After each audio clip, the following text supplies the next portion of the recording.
The city was grey at dawn, a thin mist hanging between the soot-blackened tenements and the skeletal tram lines that crackled with static. You could smell coal dust on everything on the walls, on your coat, even in the bread. It was a city caught between two wars, still nursing the bruises of one and pretending it would never meet the other. And somewhere between the smell of burnt coffee and the whisper of banknotes printed by the ton, there lived a generation of young women who inherited nothing but chaos.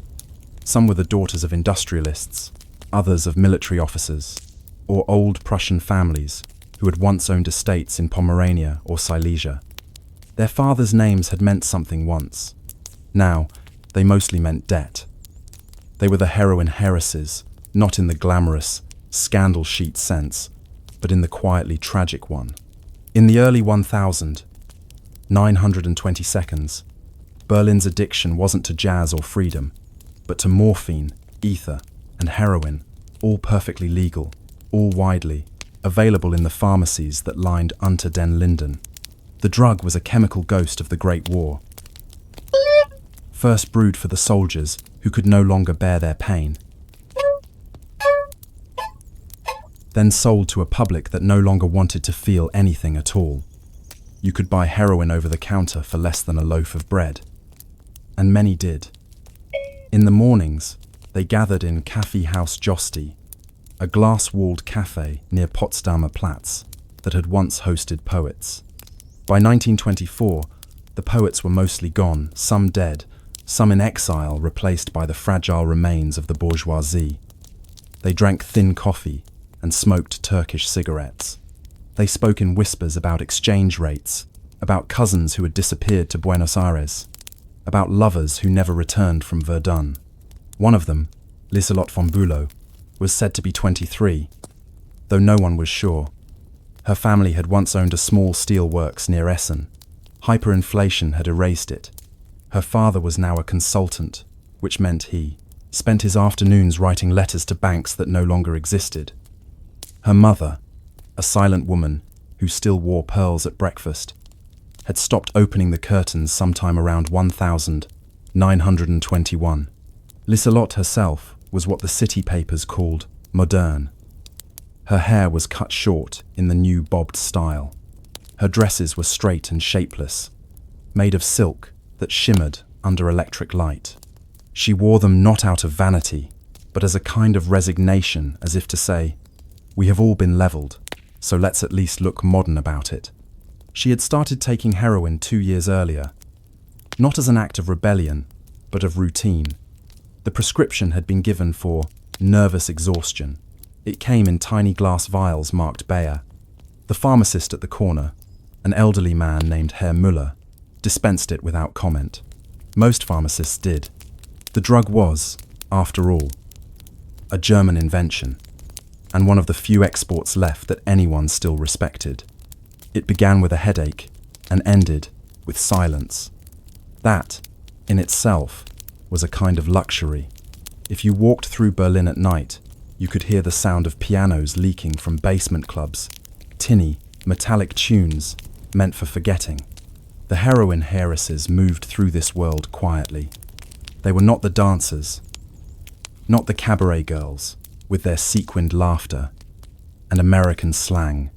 They were the ones sitting in corners, too tired to join the dance, but too proud to go home. Their apartments were filled with the relics of a lost empire. Silver hairbrushes, family portraits, uniforms that still smelled faintly of mothballs and glory. They kept these things not out of nostalgia, but inertia. After all, what else was there to do? In the mornings, Lieselot would sit by the window and write in a small black notebook. She recorded prices: bread, milk, coal, heroin. She watched as the numbers climbed faster than her hand could move. On one page she wrote, 1 billion marks for a loaf, 2 for a bottle, none for the future. The war had taught her generation 2 lessons. First, that everything ends. Second, that endings come quietly. The economic collapse of 1923 had nearly destroyed the city. People burned banknotes for warmth. Pensioners stood in line for food that never arrived. Factories stopped, not for lack of will, but for lack of meaning. And in that silence, that long collective pause, a new kind of apathy bloomed. The Heroin Heiresses were its quiet custodians. They filled the empty spaces left by empire and filled their veins with numbness. The newspapers called it decadence, but to them, it was simply maintenance, a way to stay upright in a collapsing world. Every week, a new cafe opened. Every week, a new law was passed. None of it mattered much. The only constant was the quiet hum of survival. Berlin was rebuilding itself, stone by stone, mood by mood. The currency was replaced by the Rentenmark, and suddenly people could afford bread again. But the soul of the city, that restless, exhausted spirit, did not stabilize so easily. Lieselotte's story was not unique. There were hundreds like her, women born into wealth that no longer existed, raised to host dinner parties for guests who would never arrive. Some found work as secretaries or translators for American companies. Some posed for the new art schools sprouting in Charlottenburg, where painters spoke of new objectivity and the beauty of the real. A few married well again. Most did not. They were too old for the new century and too young to forget the old one.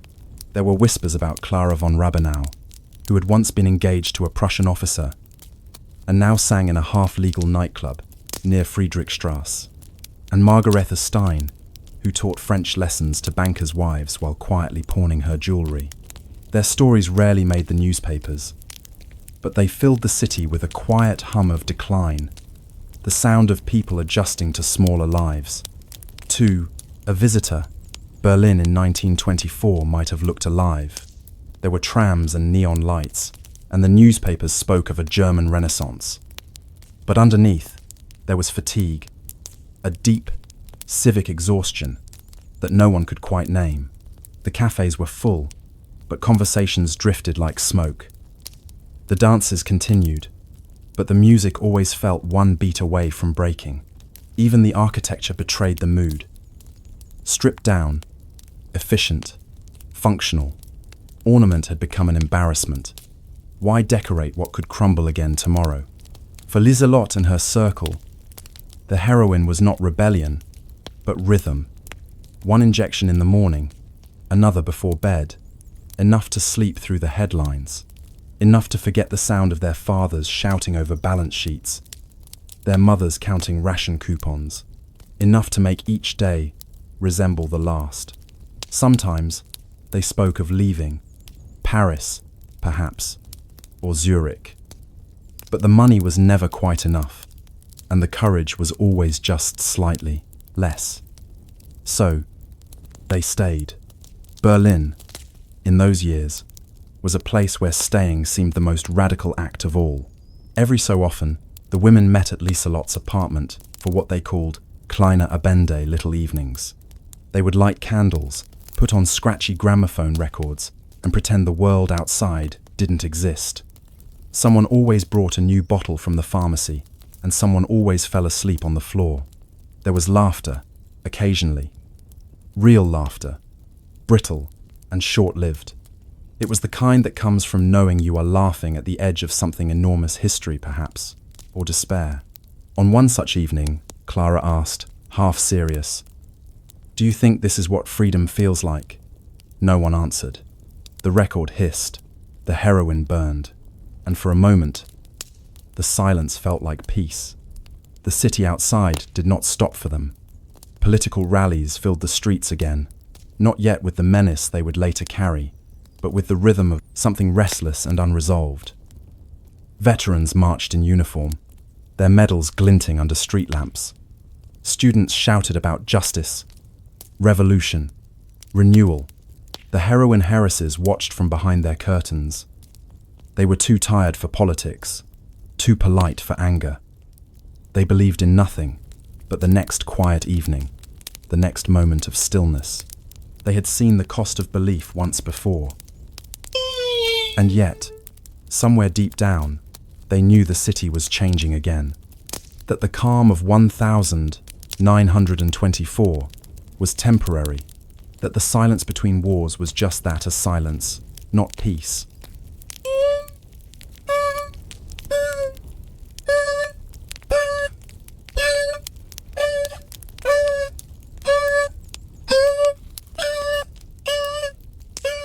One morning, Liselott walked to the pharmacy and found the window boarded shut.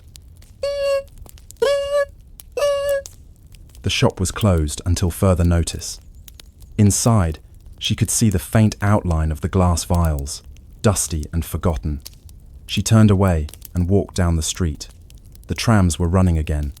The bread lines were shorter, but something had shifted the fragile balance between numbness and necessity. In her notebook that night, she wrote, "We are ghosts in daylight. The world rebuilds itself without us."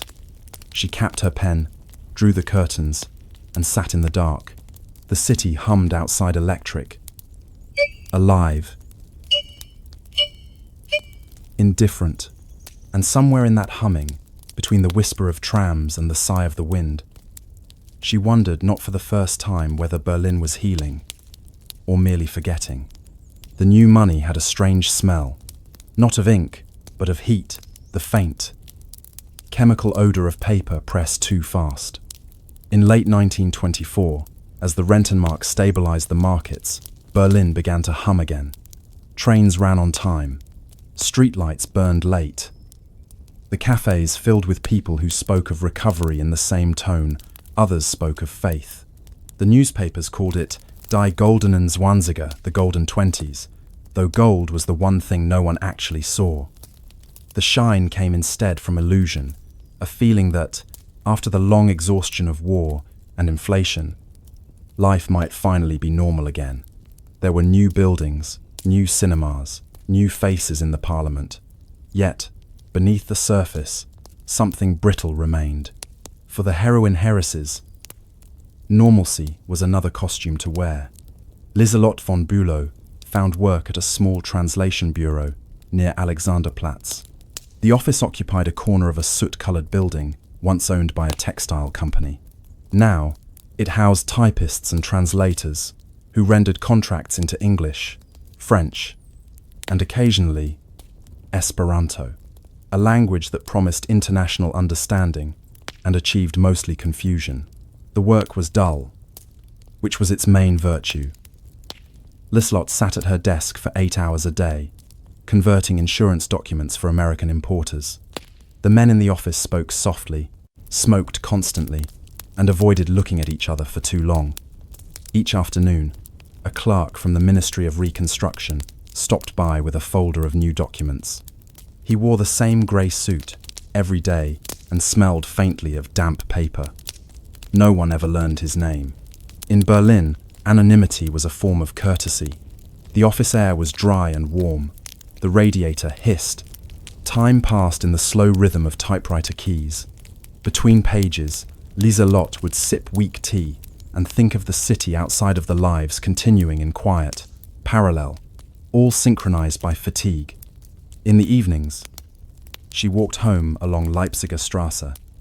The shop windows glittered again. Silk, cigarettes, gramophones, cheap perfume. Everything was slightly artificial.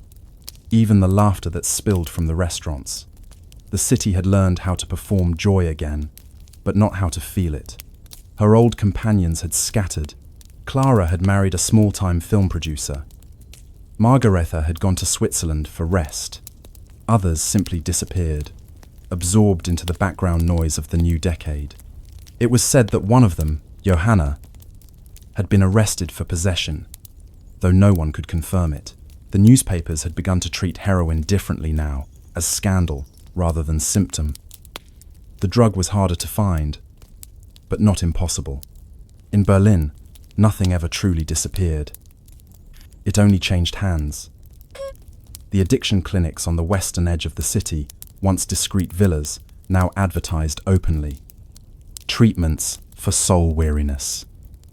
The advertisements showed serene women reclining on couches, eyes closed, as doctors hovered nearby with syringes of new nerve tonics.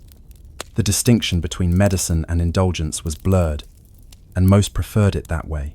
The same pharmacies that had sold Bayer's heroin now carried new brands of morphium substitutes imported from Britain or Switzerland.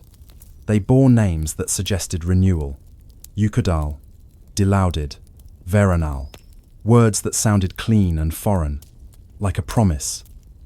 Liselotte's visits to the pharmacy became less frequent but more deliberate. She no longer sought oblivion, only stability, the small, even calm that allowed her to work, to walk, to keep the world at a tolerable distance. The translation office paid poorly, but predictably. Rent was due on the 1st. Bread was purchased on the 2nd, and by the 10th, the money was gone. Inflation had been tamed, but wages had not caught up. Her mother still lived in their apartment in Charlottenburg, mostly confined to a narrow room with the curtains drawn. The old furniture remained, polished and unused. Her father's portrait painted before the war, when moustaches still meant authority, hung above the mantel. His eyes followed her each morning as she left for work. She had stopped saying goodbye years ago. In Berlin, memory was treated like dust, something to brush away, never to confront, but it always settled again. Across the city, the new government spoke of optimism. The Dawes Plan had stabilized the currency. Loans flowed in from America. Radios crackled in living rooms. For the first time in years, the trains ran not to war, but to vacation destinations. The Baltic coast, the Harz Mountains, Lake Wannsee. For the upper middle class, what remained of it, there was a cautious return to leisure. Tea dances, motorcar outings, even amateur theatricals. It was as if the entire nation had agreed to pretend the previous decade had been a bad dream. But the dream's residue lingered. A certain edge in laughter, a stiffness in posture, a distrust of any future longer than 6 months. Berliners had learned to live standing up, never too comfortable, always ready to move if the ground shifted again. Liselotte's circle of acquaintances grew smaller but more curious. Through the translation office, she met Hans Keller, a young architect with round glasses and a permanent air of impatience. He worked for a firm designing new municipal housing, concrete blocks with clean lines, built to house thousands of workers in hygienic efficiency. Hans spoke endlessly about light, air, and order. He believed that design could cure society. Liselotte listened, though she wasn't sure she believed in cures anymore. Still, his certainty had a kind of warmth. Sometimes, they met for walks in Tiergarten. He would talk about rational planning. She would nod, watching the ducks move slowly across the pond. He spoke of rebuilding cities. She thought of rebuilding selves. Both tasks, she suspected, required the same stubborn denial of history. Hans rented a single room in Moabit, furnished with a table, a lamp, and stacks of blueprints. He invited her once to show her a model of a new housing complex. "This is the future," he said, tapping the miniature balcony with a pencil. "No ornament, no nostalgia, only function." She smiled faintly. "And where does beauty fit?" He paused. "In the cleanliness of purpose." It was a good answer, but she wondered whether anyone ever slept peacefully in such clean rooms. As the months passed, Liselotte began to notice small changes in herself. She slept less, worked more, spoke little. The heroine's presence had become less visible, but more structural, like a beam inside a building, unnoticed until removed. The world around her had steadied. She had not. Her notebook filled with observations of trivial things, the way people queued for trams, the colour of evening light on the spree, the mechanical precision of the typewriters in her office. She wrote not to remember but to preserve routine. The dull heartbeat of survival. In one entry she noted, "Perhaps we are not rebuilding. Perhaps we are rehearsing the act of being alive until it feels true again." In cafes, the talk had shifted. Politics returned. Slowly at first, then with growing fervour. The word national appeared more often in headlines. Veterans in brown coats gathered in beer halls. Students marched with flags, The newspapers called it a stirring of patriotic sentiment. To the heroine, heiresses those still left. It was an echo, faint but unmistakable. They had heard that music before. Clara's husband, the film producer, began making newsreels celebrating German industry. Margarita wrote letters from Zurich describing a new seriousness sweeping through Europe. Even the translation office received more government contracts. Subtle changes in tone. Phrases like national revival, replacing social reconstruction. The city was rehearsing again this time, for something darker. One evening, Lieselotte attended a small party at Hans's office. There were engineers, typists, and young designers, all talking at once. Someone played a record of American jazz. Scratchy, but energetic. The room smelled of cigarettes and optimism.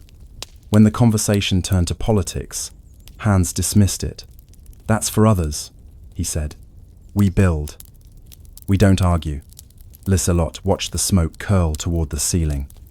She thought of how easily the city had once believed in progress, in reason, in order, and how swiftly those beliefs had turned to dust. Later, as she walked home through the quiet streets, she passed a wall plastered with posters.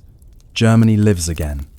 The letters were bold and uneven, pasted over an advertisement for a cabaret. For a moment, the faces of dancers and slogans blurred together life and propaganda, sharing the same paper. By 1927, Berlin had become Europe's restless heart. It pulsed with light and sound, a metropolis of motion pictures, radio towers, and concrete. To tourists, it was dazzling. To those who lived there, it was an elaborate act of distraction. The Heroin Heiresses, scattered now across the city, were ghosts within this brightness. They were not yet old, but already relics, remnants of an era that no one wished to remember. Their names faded from the social registers, their letters grew shorter, their silences lengthened. Lieselotte remained, her routines held. But sometimes, as she crossed Alexanderplatz at dusk, she felt the ground vibrating faintly. Not from trams or footsteps, but from the slow, invisible tremor of history turning again. One afternoon, in the spring of 1928, she returned home to find her mother's room empty. The curtains were drawn back for the first time in years. On the dressing table lay a note in her mother's careful script. "Do not worry. I am only tired of waiting." The words were ambiguous, almost polite. Lieselotte searched the apartment, then the park, then the police registry. There was no trace. People vanished easily in Berlin. It was a city built for forgetting. Days later, she wrote in her notebook, "Even absence becomes ordinary when repeated often enough." The city continued to glitter. Cinema palaces opened along the Kurfürstendamm. Theatres advertised comedies about love and modernity. Politicians promised stability, but the undercurrent, that quiet, chemical melancholy, never disappeared. It merely changed form. By the decade's end, heroin use among women of the middle class had declined, replaced by sleeping powders, barbiturates, and vitamin tonics. The language shifted, but the need remained. The longing to be still in a world that refused stillness.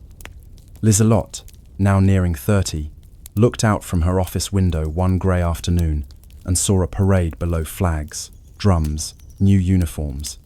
The faces in the crowd were young, eager, convinced. She thought of Hans's blueprints, of clean lines and perfect balance, and she wondered whether a society could design itself out of its own past, or whether the past simply waited, silent and patient, beneath the floorboards. That night, she returned home, locked the door, and opened a small tin box beneath her bed. Inside were the last few vials from Herr Müller's pharmacy relics of an earlier life, dusty but intact. She held one up to the lamplight, watching the liquid glint faintly like amber. The city, outside, hummed with progress. Inside, time stood still. She placed the vial back in the box, closed it carefully, and sat by the window until dawn. The first trams began to rattle by. Indifferent as always, the winter of 1929 arrived with a stillness that seemed almost deliberate. The snow came late, soft and thin, settling in the cracks of the cobblestones and the corners of windowsills. Berlin, for all its noise and light, looked suddenly small. A city paused between decades. The radio still played its dance tunes. The theatres still performed their comedies about new women and modern love. But beneath the chatter, there was a silence that everyone heard and no one mentioned. It was the silence of money running out again, not in suitcases this time, but in whispers and telegrams. America had crashed, and the ripples were crossing the Atlantic. For Lieselotte von Bülow, the signs appeared in her office first. Contracts slowed. Clients cancelled. The Americans stopped sending orders. The grey-suited clerk from the ministry no longer visited. By February, half the desks were empty. By March, the office was closed. The letter came folded and unsigned. We regret to inform you that due to restructuring, your position is no longer available. We thank you for your diligence. No one thanked anyone in person anymore. She packed her things, a notebook, a fountain pen, a cracked porcelain cup, and left the building without looking back. Outside, the wind carried a faint dust of snow. The streetcars moved more slowly now, their conductors wrapped in layers of grey wool. Posters on the walls had begun to change again, not for films or cafes, but for parties and parades. National unity now, work and bread, a stronger Germany. The fonts were bold, the slogans short. Berlin had begun speaking in commands again. In Charlottenburg, Lieselotte's apartment felt larger than before, emptier. Her mother's room remained untouched, the note still on the dressing table. The curtains were open now, and the light fell cold across the floorboards. She lived on savings, modest, irregular, vanishing. The translation bureau had offered a reference, but no help. Friends were scattered, their addresses out of date. Hans had taken a position with a government housing commission. His letters, once full of sketches and ideas, grew briefer, more formal, and eventually stopped. She told herself this was natural. People were always rearranging themselves around survival. It was the only constant she knew. In the early months of 1930, she began walking more long, aimless walks through a city that seemed both familiar and foreign. On Friedrichstrasse, the shops glittered less brightly. On the riverbank, men queued for soup. In Tiergarten, the benches filled with silent figures who watched the grey water drift by. She sometimes stopped at Café Kranzler, where a few of her old acquaintances still gathered. They were older now, their faces thinner, their clothes more severe. The laughter was quieter, the heroin rarer. The talk revolved around exchange rates again, about foreign investors, about rumours of a new election. Someone mentioned that Clara had moved to Paris, with a director or a diplomat, no one's sure. Someone else said Margarete had died in Zurich, an infection, they whispered. Though the word meant many things, no one lingered long in conversation. Each person carried their own silence, heavy and private. The pharmacies no longer sold the little glass vials. Those days were gone. The chemical quiet had been replaced by the mechanical one, sleeping pills. Sedatives, powders that promised rest, but delivered only emptiness. Lieselotte tried one once. It made her sleep through a full day. When she woke, the city outside had not changed. It never did. So she stopped. She preferred the dull ache of clarity to the comfort of oblivion. The Heroin Heiresses had always sought silence, but now the silence came on its own. By 1931, Berlin was a city of queues again. Bread, coal, work, the same rituals repeated with new slogans. The neon lights still burned on the Kurfürstendamm, but the theatres grew emptier. People sold their radios, their coats, their jewelry. At night, the air carried the echo of marching songs. In the mornings, Liselotte wrote in her notebook. The pages were slower now, but still deliberate observations. Small facts, fragments of a vanishing world. The trams still run on time. The pigeons still gather at Potsdamer Platz. But the faces no longer look forward when they walk. She noticed small details that others overlooked. The new uniforms in shop windows, the unfamiliar flags at rallies, the way people avoided eye contact when slogans were shouted in the streets. It was the repetition that frightened her, the sense that everything old was returning, dressed in new words. In 1932, Hans reappeared. He found her by chance in a bookshop near Nollendorfplatz. He looked older, his hair thinner, his coat too fine to be honest. He spoke quickly, nervously, about his new work, government projects, urban renewal, a vision for the future. When she asked which ministry employed him, he hesitated, then smiled. Let's just say, one that understands order. They walked together for a while, through a drizzle that blurred the streetlights. He spoke of efficiency, of national pride, of the need for discipline after years of chaos. His words had the rhythm of a speech rehearsed too often. Liselotte listened, quiet. When he paused, she asked softly, "And what happens to those who don't fit into this order?" Hans looked at her, puzzled, as if the question itself were improper. "They'll adjust," he said, "or they'll move aside." He meant it kindly. That night, she wrote in her notebook, "The architects are building prisons again, only they call them houses." The world began to move faster.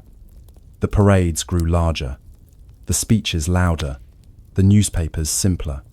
In 1933, a new chancellor took office. Flags bloomed on every balcony.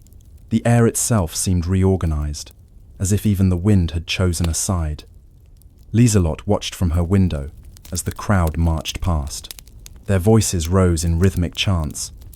Not angry, not joyful, but certain.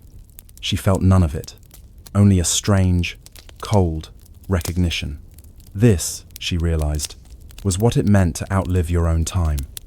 To watch the next generation repeat your mistakes, convinced they were inventing something new. The city changed swiftly after that. Books disappeared from shelves. Cafes grew quiet. Some names vanished from mailboxes overnight. Even the architecture changed. The clean lines that Hans had loved became heavier, more monumental. Beauty had been replaced by power. One morning, she walked past a poster showing a smiling mother and child beneath a swastika. The slogan read, "The future belongs to the healthy." She turned away, her hands trembling. Once, she had been part of that future, the daughters of the elite, the promise of renewal. Now, she was a ghost again. By the middle of the decade, heroin was no longer just unfashionable, it was forbidden. The new government called it a degenerate weakness. Users were sent to clinics, then to prisons. Doctors who had once prescribed it vanished quietly. The Heroin Heiresses had no place in the new Germany. Their silence, once a luxury, was now a liability. Liselotte sold her jewelry, then her books. She moved to a smaller flat in Schöneberg, where no one asked questions. The landlady spoke rarely. The neighbors kept to themselves. It was a good place for forgetting. She kept her old notebooks in a wooden box, hidden beneath the floorboards. The ink had faded, but the handwriting remained careful. On one page she had written, years earlier, "Perhaps Berlin is learning to stay awake without rest." Now, she, that wasn't sure the city had ever been awake at all. The last record of Liselotte von Bülow comes from a hospital ledger in 1937, a brief entry. Admission for malnutrition and exhaustion. Discharged without incident. After that, her name disappears. Some said she emigrated to Switzerland or Sweden or somewhere beyond the reach of history. Others said she simply faded, one of thousands who vanished without note between census and and catastrophe. No grave, no obituary. Only the notebooks remained, found decades later in the ruins of a building on Nürnberger Straße. Pages brittle with dust. If you read them now, if you sit quietly and let your eyes adjust to the spidery ink, you find no great confessions, no political revelations, only the details of a life lived in slow retreat. The price of coal, the sound of trams on wet rails, the names of friends now gone, the way the air smelled after rain in 1925. Each entry, a small act of defiance, a refusal to vanish completely. Each word, a quiet heartbeat in the long sleep of history. The story of the Heroin Heiresses is not one of scandal or glamour. It is, instead, a record of endurance of women who survived the collapse of a world not by rebellion, but by resignation. They did not march, did not protest, did not write manifestos. They simply kept existing, quietly, until history no longer allowed it. And yet, in their silence, they revealed something true. That civilizations do not fall in fire and ruin, but in sighs, in small withdrawals, in the fading of light behind closed curtains. Berlin would rise again, of course. It always does. The city is a master of resurrection, each century rebuilding itself atop the bones of the last. But the ghosts remain. You can still feel them. If you walk early enough in the morning, when the streets are empty and the trams hum through the mist, somewhere between the sound of steel and silence, you might imagine a young woman at her desk, writing in a notebook about the price of bread, the sound of rain, the slow turning of history. Not famous, not heroic, just awake, when the world wished to sleep. The city of Rome did not eat by chance. Each morning, as the first light of the Mediterranean sun touched the tiled roofs and temple columns, the city began to stir 500,000 people, breathing, waking, waiting for bread. The sound of it was unlike any other city in the ancient world. A hum that began with carts creaking on the Via Ostiensis, continued with the shouts of dockhands at the Tiber warehouses, and ended in the shuffle of bare feet on the worn steps of the Horia, the state granaries. It was a city dependent on the sea, on wind, and above all, on numbers. Without numbers, it would starve. And so, deep inside a modest building on the Aventine Hill, far from the marble and pomp of the Forum, sat a class of men whose names were rarely remembered, the accountants of the grain dole, or a nona. Their task was neither heroic nor dramatic. It was, however, essential to record how much grain arrived from Egypt and North Africa, how much was stored, how much was distributed to the people of Rome. Every loaf of bread, every ration handed out to a hungry citizen, began here, in ink, wax, and calculation. The office smelled of dust and olive oil, of dry parchment and tired bodies. It was called the Tabularium Annoni, and it operated like the nervous system of the empire's appetite. Each morning, the clerks gathered around low tables, their fingers stained with ink, their tunics smudged with flour from the samples they inspected. The chief accountant, Gaius Fabius Severus, was a man of 60, with thinning grey hair, and the expression of someone who had long ago stopped believing in miracles. His job was to ensure that the empire's grain shipped across the sea in vessels, as large as small towns arrived, was measured, and was doled out according to regulation. The work was endless, repetitive, and terrifying in its precision. A single miscalculation, a shipment miscounted, a ledger misplaced, could mean riots in the streets. Outside, Rome was a city of grandeur and noise. Senators debated, merchants haggled, priests sacrificed goats to Jupiter. But within the Tabularium Annoni, there was only the soft scratching of styluses against wax tablets. The clerks worked by light, filtered through narrow windows. The air was thick with the sound of calculation numbers murmured, totals repeated, measurements confirmed aloud. 240 modii, Alexandria. Recorded, 40 deducted for spoilage. Confirmed. It was a litany, monotonous, sacred in its own way. The accountants did not fight wars or write poetry, but they preserved Rome through the dullest of human virtues. Consistency. The grain itself arrived by sea from the empire's provinces, especially from Egypt. The empire's breadbasket. Every year, after the Nile flood, the harvest was tallied by local administrators, loaded onto ships, and sent north. The voyage could take weeks, depending on the winds. When the ships reached Portus, Rome's massive harbour at the mouth of the Tiber, the real work began. Grain was unloaded into barges and floated upriver toward the city. There, under the supervision of the Praefectus Annonae, the prefect of the grain supply, the shipments were inspected, weighed, and recorded. Each sack was marked with its origin, its weight, and the date of arrival.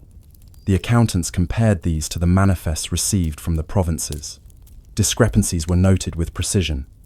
3 sacks missing from Alexandria, 1 damaged by seawater, deducted from total. The system was astonishingly complex, and yet it functioned most of the time. Gaius Fabius Severus had worked in the office since the reign of Hadrian.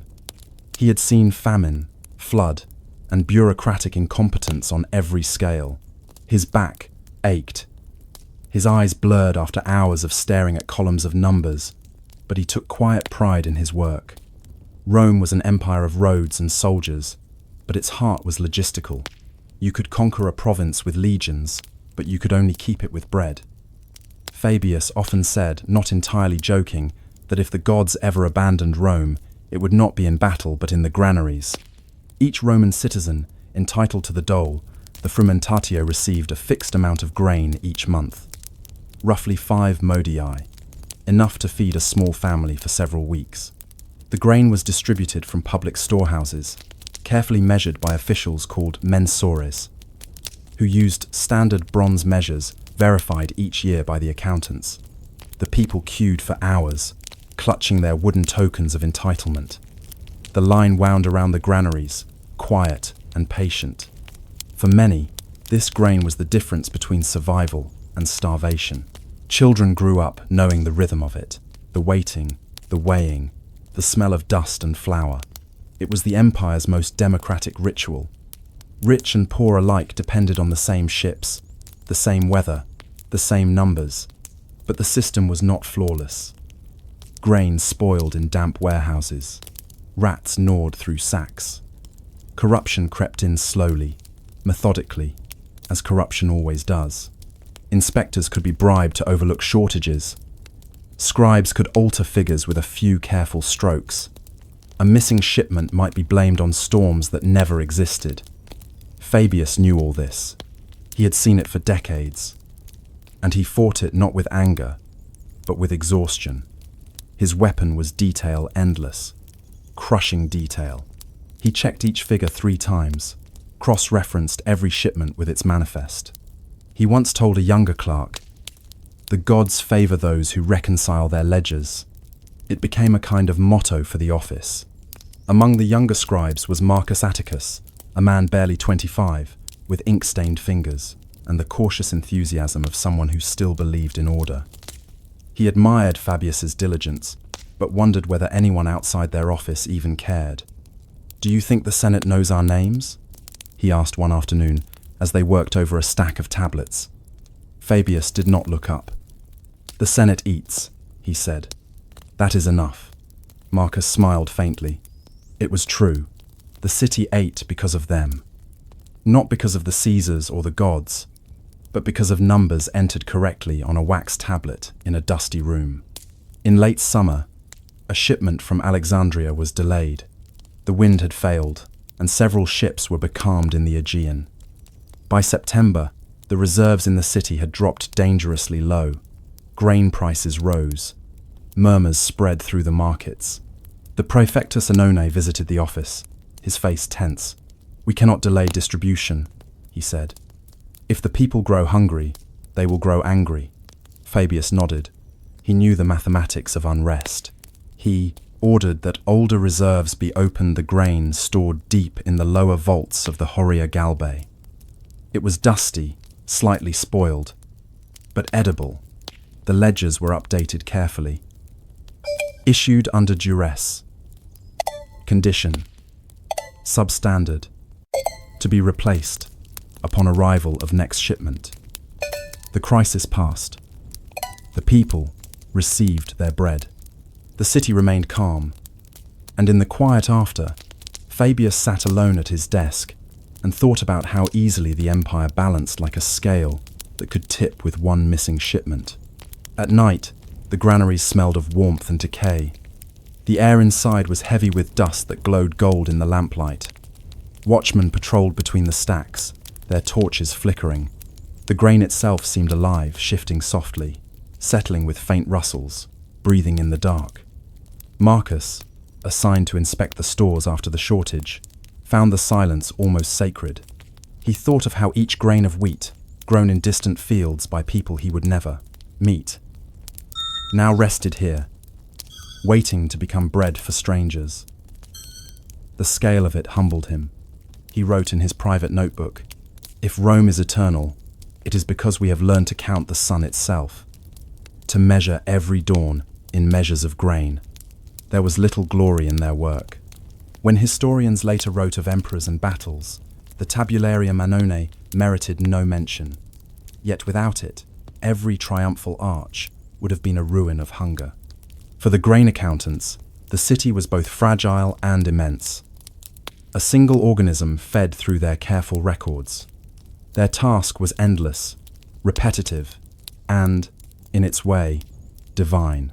Because to keep millions alive required not courage, but patience. And patience, as Fabius liked to say, was the empire's truest virtue. In the autumn of that year, the long-delayed ships from Egypt finally arrived. The harbours filled with sails, the warehouses swelled with new harvests. The crisis was over for now. But as Fabius checked the new figures, he frowned. The totals did not match. Somewhere, a discrepancy of 30 modii small, but unaccounted for. He called for Marcus. Together, they reviewed the ledgers. The numbers refused to align. A clerk had miscopied an entry. Another had failed to record a deduction for spoilage. The mistake was ordinary, human, trivial. And yet, as Fabius corrected it, he felt an unease he could not name, as though the smallest imbalance, if left unchecked, could one day unseat the empire itself. That night, he left the office late.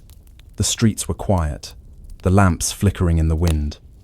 The smell of baking bread drifted through the air from the communal ovens near the Subura. He passed a group of citizens collecting their ration loaves. They laughed softly, holding the warm bread close against the cold. None of them looked at him. None of them knew that their meal existed, because an old man on the Aventine had caught an error of 30 modii. He walked on, neither bitter nor proud. It was enough that they ate. The next morning, the office resumed its rhythm. 200 modii, ostia, recorded. 20 deducted for spillage. Confirmed. The empire endured in repetition. Outside, the sun rose over the rooftops, touching the temples, the forums, the long marble roads that led to the sea. Inside, the ink dried on parchment, sealing another day's balance between chaos and hunger. By the winter of 143 CE, the air in Rome carried the faint smell of damp parchment and burning olive oil. The rains had come early that year, drumming against the tiled roofs and seeping into the cracks of old buildings. The Tabularium Annoni was no exception. Its upper walls darkened by moisture, the wax tablets curling slightly at the edges. For Gaius Fabius Severus and his clerks, the weather mattered almost as much as the harvests themselves. A wet winter could ruin the stored grain.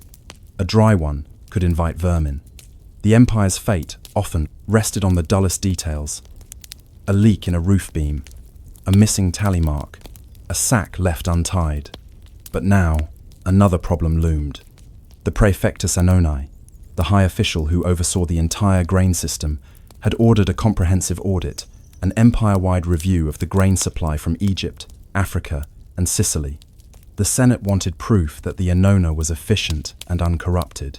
For the accountants, this meant months of rechecking ledgers, verifying manifests, and corresponding with distant ports, whose letters might take weeks to arrive. In an empire that stretched 3,000 miles across, the difference between a correct number and a false one could be buried under deserts, storms, or human error. The order arrived on a grey morning. A messenger in an official cloak handed the sealed scroll to Fabius. The wax bore the insignia of the Emperor Antoninus Pius, a gentle ruler by reputation, but no less concerned with the empire's logistics than his predecessors. Fabius broke the seal carefully. The text was direct. All officers of the Annona shall conduct a review of stored and distributed grain for the past 3 years. Figures are to be verified, discrepancies reported, and recommendations submitted for improved efficiency. Fabius exhaled slowly. 3 years, he murmured. Marcus Atticus, seated nearby, looked up from his work. "Is that possible, sir?" "It will have to be," Fabius said, though his tone suggested otherwise. The Tabularium Annonai transformed overnight into something like a battlefield. One fought with styluses and patience instead of swords. Wax tablets were stacked in piles as high as a man's waist. Scribes moved between them like soldiers among supplies, sorting, comparing, muttering to themselves. The air filled with the steady rhythm of calculation. 200 modii. North Africa, confirmed. 12. Deducted rodents. No, that should be 14. The infestation was worse that month. Marcus kept careful records of the corrections. He admired the calm with which Fabius handled the chaos, like a veteran soldier who had long ago stopped fearing the noise of battle. But even Fabius knew that this audit would reveal things best left buried.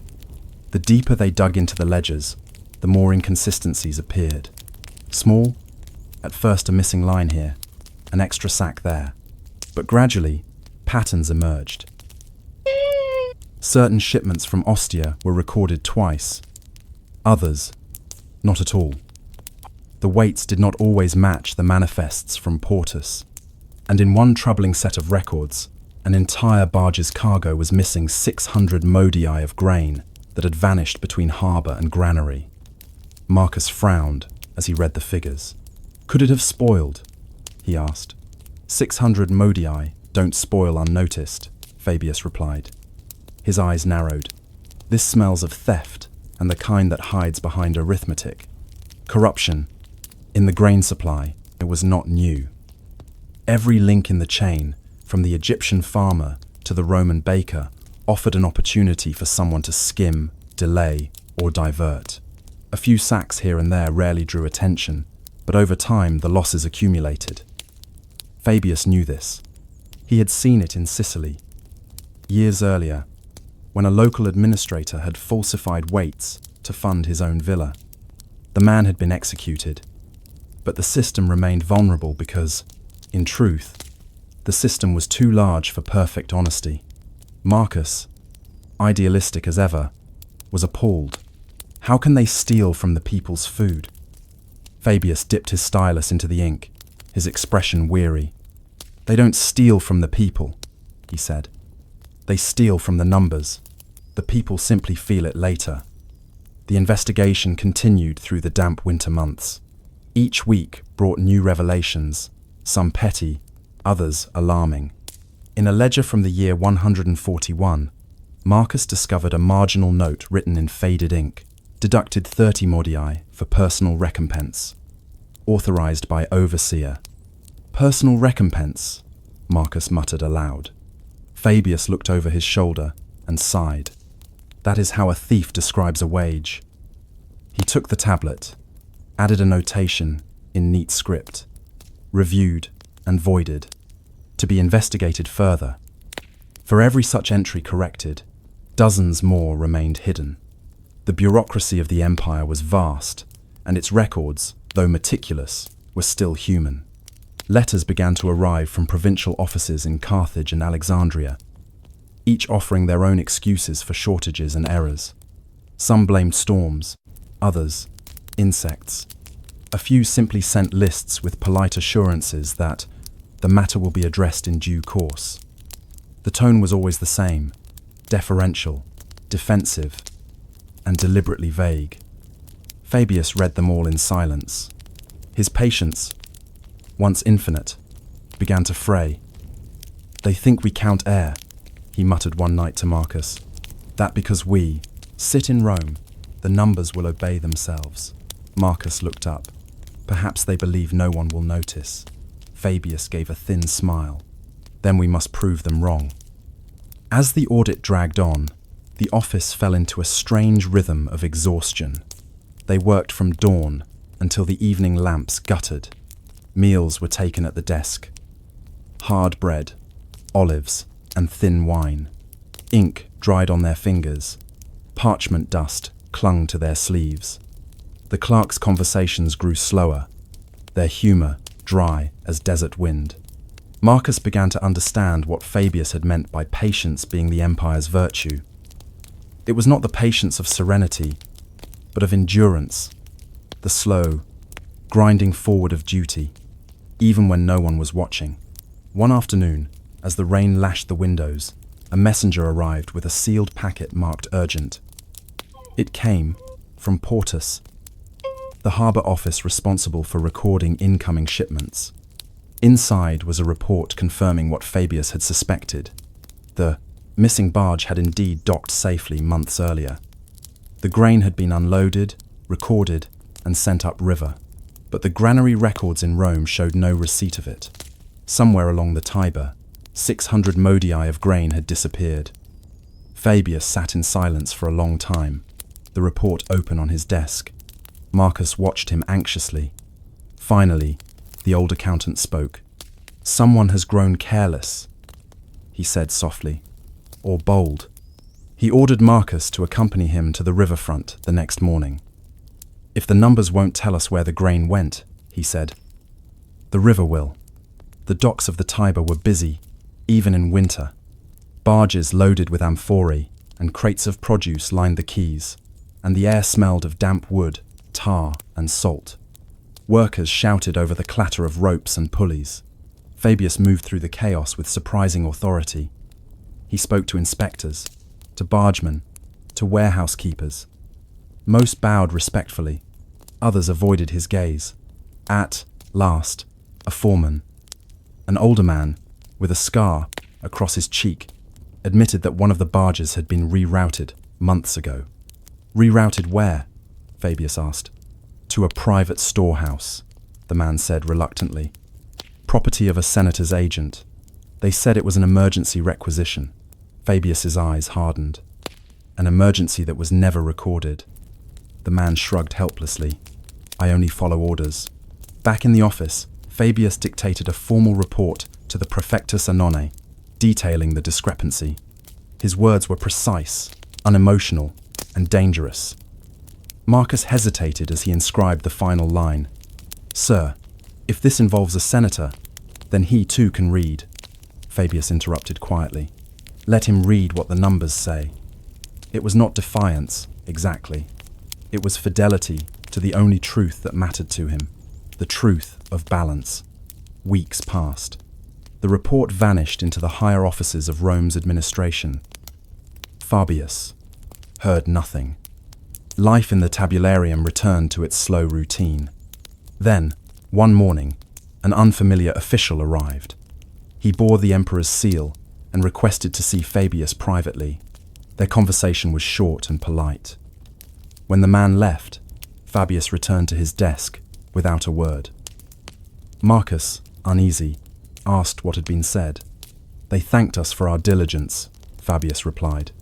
And reminded us that sometimes, for the stability of the city, numbers must bend." He resumed his work. His stylus moved steadily, but his expression was unreadable.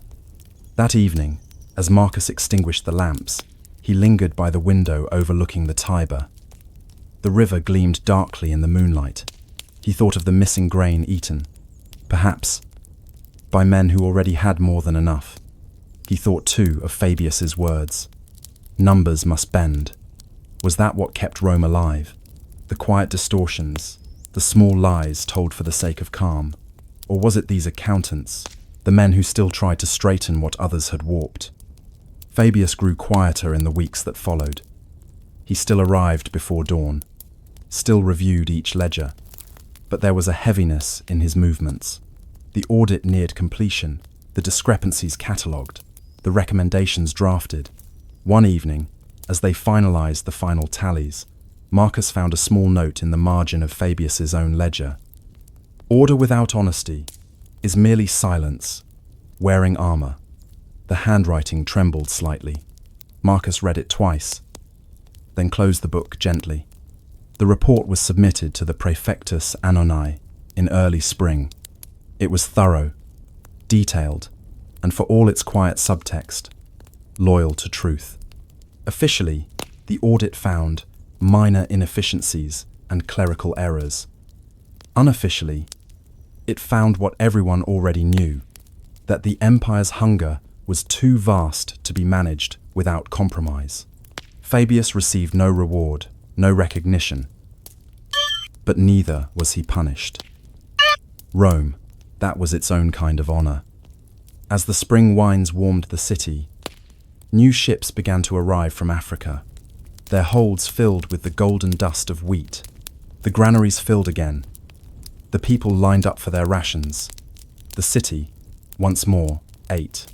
In the tabularium, the scribes returned to their usual work recording, checking, confirming, and if Fabius's back ached more than before, if his hands shook slightly as he wrote, no one mentioned it. The empire endured. The numbers, for now, held. But Marcus, young and restless, found himself wondering, if the numbers must sometimes bend to protect Rome, then who, in the end, protects the truth? By the summer of 144 CE, the city of Rome glowed in the heat. The stones of the Forum shimmered. The air above the Tiber wavered like glass. Dust clung to everything, the sandals of slaves, the marble columns of temples, the ledgers on the desks of the Tabularium Annone. Inside the office, the air was thick with warmth and the faint smell of wax melting under the sun's touch. Clerks worked in slow motion, sweat beading on their foreheads as they pressed their styluses into soft tablets. The empire was, as always, hungry. And, as always, it turned its hunger toward the quiet army of accountants who fed it. The great audit had ended months earlier. Officially, it had been declared a success. The Senate commended the Praefectus Annoni for his efficiency. Grain continued to flow into the city, bread prices stabilized, and the populace, fickle and forgetful, returned to its festivals and spectacles.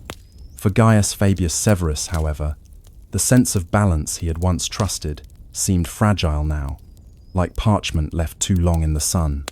The numbers still aligned, but he no longer believed they told the truth. Each day, he arrived at the office a little earlier, not out of duty, but habit. He reviewed the ledgers, made small corrections, and stared for long stretches at nothing in particular. His and life, he realized, had become one long column of figures, precise, reliable, and slowly emptying towards zero. Marcus Atticus watched him with growing concern. The younger man had changed too, not in body, but in outlook. He had learned that the empire's machinery was not built for honesty, only stability. Still, he admired the old man's persistence. "Sir," he said one morning, "you've done more for Rome than any general." Fabius gave a faint smile. "Generals win battles. We prevent them." He turned back to his tablet, but no one remembers prevention. That afternoon, a shipment from Carthage arrived ahead of schedule, a rare blessing. Marcus oversaw the unloading at the riverfront, noting the markings on each sack, the weight of each cart. The process was efficient, practiced, rhythmic. The smell of grain, warm, slightly sweet, filled the air. He watched the bargemen at work, the ropes creaking, the sunlight glinting on the water. There was a strange peace in it, a sense that, for once, the empire was functioning exactly as it should. But peace, in Rome, was always temporary.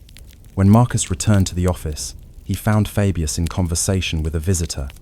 The man wore the ring of a senator's household, a polished seal set in gold, and his tone was polite, almost cheerful. "I've come on behalf of Senator Lucius Varro," the man said smoothly. "He wishes to express gratitude for your work during the audit, and, perhaps, to offer a small gesture." He placed a pouch on the table. It clinked softly. Marcus froze. Fabius looked at it for a long time. Then, very gently, he pushed it back across the table. "The ledgers are thanks enough," he said. The visitor smiled, unbothered. "As you wish, but I fear that in this city, gratitude unrecorded is soon forgotten," Fabius replied. "Then let it be forgotten." When the man left, the room was very still. Marcus said nothing. He simply returned to his work, though his hands trembled slightly as he wrote. That evening, Fabius stayed late. The lamps burned low, their oil nearly spent. The only sound was the faint scratching of his stylus. On his desk lay an open ledger, not of grain, but of notes written to himself. Observations, fragments, reflections. We measure abundance as if it were stability. Every empire invents its own hunger. Numbers are faithful servants, but indifferent gods. Marcus found the notebook days later. He would keep it for the rest of his life. The following month, Fabius fell ill. It began as a cough, deep and persistent. The physicians prescribed warm honeyed wine and rest, but he refused to leave the office. "If I stop working," he said, "the city will notice." Marcus insisted on taking over the heavier tasks, verifying shipments, reconciling the subledgers. But Fabius still appeared each morning, pale and slow, his breath shallow. He would sit for hours at his desk, checking figures that no longer needed checking. He said little, but sometimes, when the afternoon light fell just right across the parchment, Marcus thought he saw a faint contentment in the old man's eyes, as though, despite everything, the balance had held long enough. In early autumn, the Nile failed to flood. News came first from Alexandria, a letter sealed with red wax, carried by a courier who had ridden nearly without rest. The message was brief. "The inundation has been poor. Harvest expected to fall by half." The words struck Fabius like a blow. He knew immediately what it meant. Less grain from Egypt meant shortages in Rome within a year. Prices would rise, the dole would strain, unrest would follow. The empire's most ancient rhythm, the flood, the harvest, the voyage north had faltered. Meetings followed. The Prefectus Anani summoned his senior clerks. Plans were drawn, contingencies discussed. Grain reserves from Africa and Sicily could compensate, but only partially.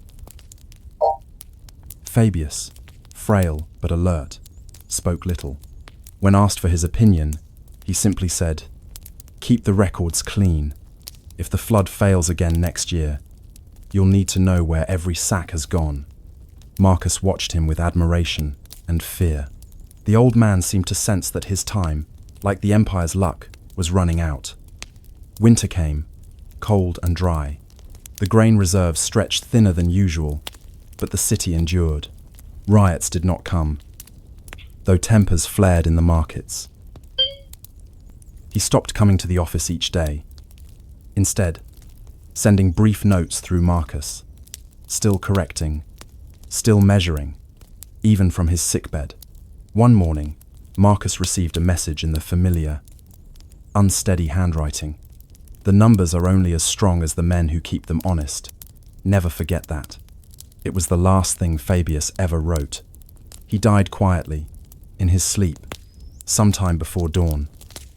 When Marcus arrived at his small apartment on the Aventine, the oil lamp was still burning.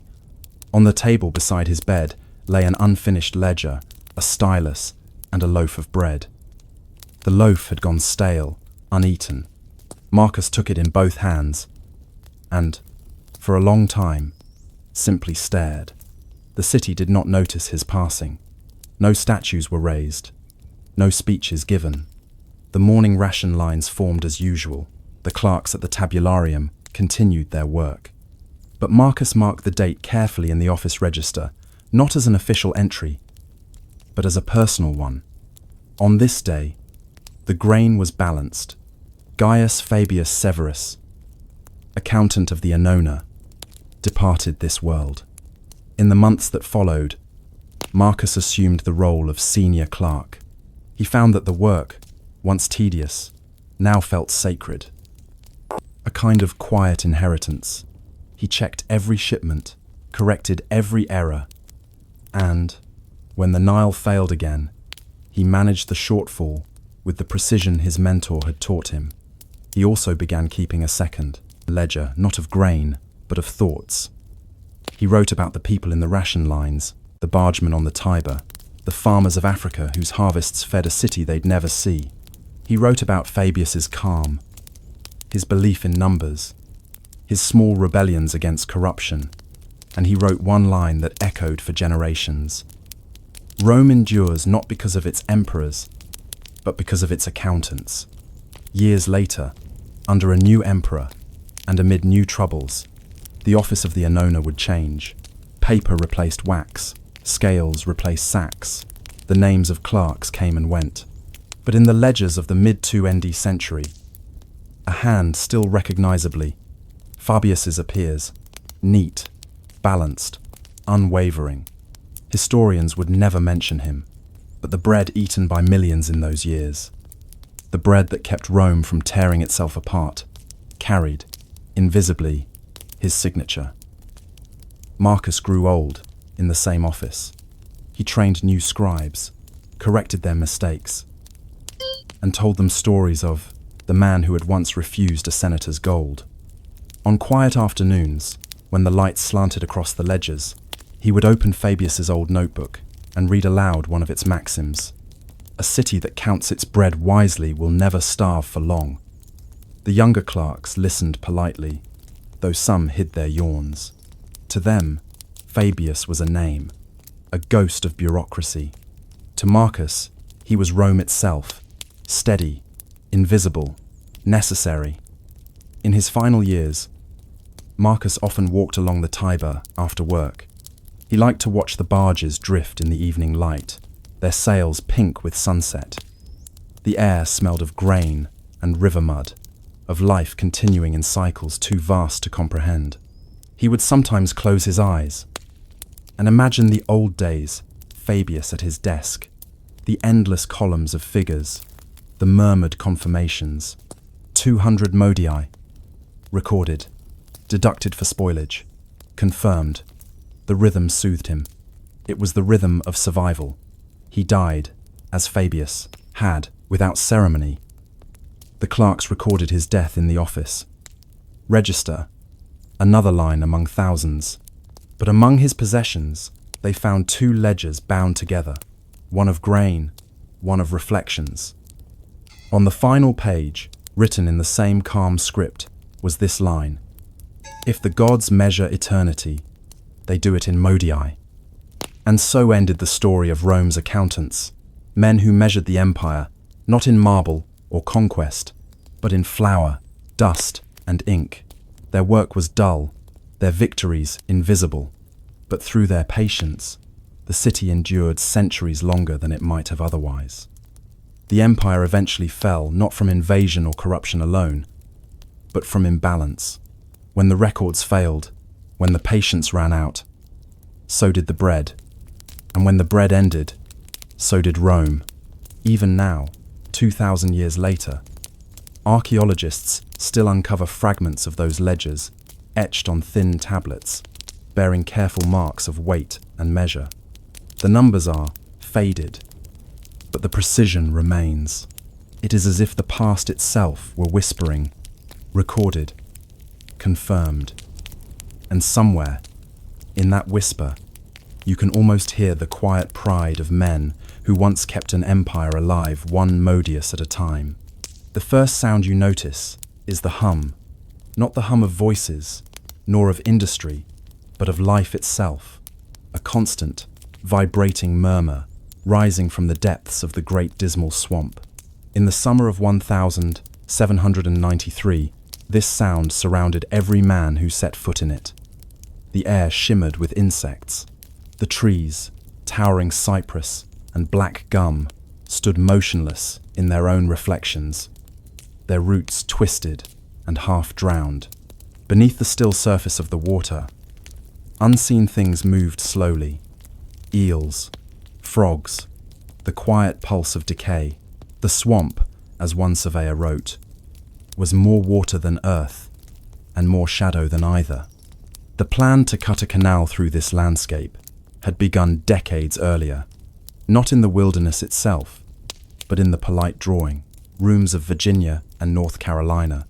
There, men with clean hands and tidy maps had imagined an inland waterway that would join the Chesapeake Bay to the Albemarle Sound, opening a trade route protected from the Atlantic's tempers.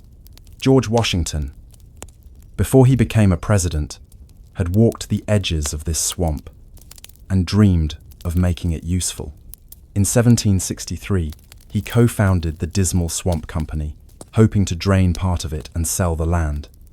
But the swamp was larger than ambition, and the project stalled. By the 1792 after the Revolution and Washington's death, the dream was reborn, this time with shovels instead of parchment, and with hundreds of enslaved men sent into the mire. If you had stood at the edge of the swamp in that first year of excavation, you would have seen little that looked like progress. Dozens of men, stripped to their waists in the heat, worked knee-deep in brown water. They cut through tangled roots with axes, drove spades into half-liquid soil, and hauled logs to form makeshift platforms called corduroy paths on which to stand. The sound of their labor carried faintly through the trees, the thud of shovels, the occasional curse, the slap of a mosquito. Surveyors stood on higher ground, notebooks in hand, taking measurements by sight and compass. Every few rods, a small wooden stake was hammered into the earth to mark the future canal's line. Between those stakes lay 22 miles of resistance. The swamp was old, older than the men who measured it, older than the nation that demanded it be tamed. Formed over millennia by rising seas and rotting forests, it stretched across the borderlands like a living labyrinth. Its soil was black and fragrant, rich in decay. The air was heavy, still, and deceptive. A single step could plunge a man waist-deep into muck. There were snakes, too, and clouds of biting insects that darkened the air. The men swatted them endlessly, sometimes smearing their own blood over their arms in the process. The only relief came at dusk, when the light softened and the temperature fell just enough to breathe. The engineers themselves, men like William Byrd III, and later Francis Drake and Charles Minor, spent more time calculating than commanding. They lived on the edge of the swamp in crude wooden cabins, surrounded by maps and measuring rods. Their tools were simple: compass, chain, and patience. Every day, they fought two invisible enemies: distance and water. A line measured at dawn might vanish by noon, swallowed by rising groundwater or a fallen tree. The terrain shifted constantly, as though the swamp resented precision. Yet, for all its hostility, there was a strange beauty to the place. The engineers often wrote of the mirror-like water, the way the cypress trunks reflected downward into infinity. Some nights, when the campfires burned low, the swamp seemed to glow faintly with mist and moonlight, as if the whole landscape were breathing. The men who worked the hardest were those with no choice. Most of the labor was done by enslaved African Americans, leased from plantations in both states. Their owners received payment for their toil. The men themselves received little more than rations and the promise of survival. They lived in makeshift camps along the canal's route. Low huts, made from logs and bark, raised slightly above the floodplain. Food was basic: cornmeal, salt pork, and sometimes fish caught from the canals they dug. Water had to be boiled, though few bothered. Dysentery and fever were constant companions. Each morning, before dawn, they gathered their tools: wooden shovels, broad axes, iron picks. At a signal from the overseer, they waded into the swamp. By midday, they were soaked, covered in mud, their hands blistered. There were no songs here, no field calls, only silence and breath. A survey from 1797 noted that the work proceeds slowly. For every foot of ground must be conquered twice, once from the water and again from the roots. Progress was measured not in miles, but in yards. Some weeks, less than 100 feet were cleared, and yet the line crept forward. Engineers reported each advance with clinical precision. Section 3, distance 20 chains, water depth 3 feet, soil, peat and cypress roots, labourers 62. They might as well have been describing another planet. When the first locks were planned, the engineers faced a new problem. The swamp's elevation was higher in the middle than at either end, meaning the canal would have to climb gently upward and then descend again. To do this, they needed locks, wooden chambers that could raise or lower boats by controlling water levels. The design was based on European canals, but adapted to the swamp's temperament. Instead of stone, they used timber massive cypress beams, resistant to rot, cut from the very trees they were clearing. Each beam was squared by hand, each joint fitted with iron nails brought by mule from Norfolk. It took weeks to build a single lock, and longer to make it watertight. But by the end of the decade, the first boats floated through flat-bottomed barges, loaded with lumber and tar, their passage slow but steady. Those who lived near the canal began to notice changes. Where once the swamp's edges had been impassable, small clearings appeared: camps, depots, and tiny settlements. Farmers began to drain patches of land for corn and tobacco. Roads were cut to reach the canal's banks. The project had become more than a trade route. It was a slow conquest of wilderness. And yet, even as men claimed victory, the swamp resisted in subtle ways. Dikes collapsed, trees fell across the channel, and stagnant water bred fevers that swept through the camps. One engineer, writing in 1803, recorded that the air has a thickness that dulls the mind, and the nights are full of unseen motion. He meant insects, perhaps, or something deeper, something like exhaustion that never lifted. By 1805, after more than a decade of labour, the Great Dismal Swamp Canal was nearly complete. It stretched 22 miles from Deep Creek, Virginia, to South Mills, North Carolina. It was, by most measures, a narrow thing, only 20 feet wide in places, 6 feet deep. Hardly grand. But through it, boats could finally travel between the Albemarle and the Chesapeake without risking the open sea. When the first official vessel passed through, flags were raised and cannons fired in celebration. Local newspapers praised the achievement as proof of American ingenuity. Few mentioned the men who had dug it, or the lives lost to fever and exhaustion. In the following years, the canal transformed. Engineers returned to improve it. New locks were built, wider and stronger. Toll houses appeared, and with them, record keepers, clerks who measured each vessel, logged each barrel of tar and pitch, and collected fees in neat columns. The swamp that had swallowed compasses now submitted to ink and arithmetic. But for many of the enslaved men who had built it, the canal became something else entirely, a route to freedom. Hidden in the endless cypress and black water, the dismal swamp offered refuge to those who fled north. By the early 19th century, whole communities of escaped slaves, called Maroons, lived deep within its interior, beyond the reach of overseers.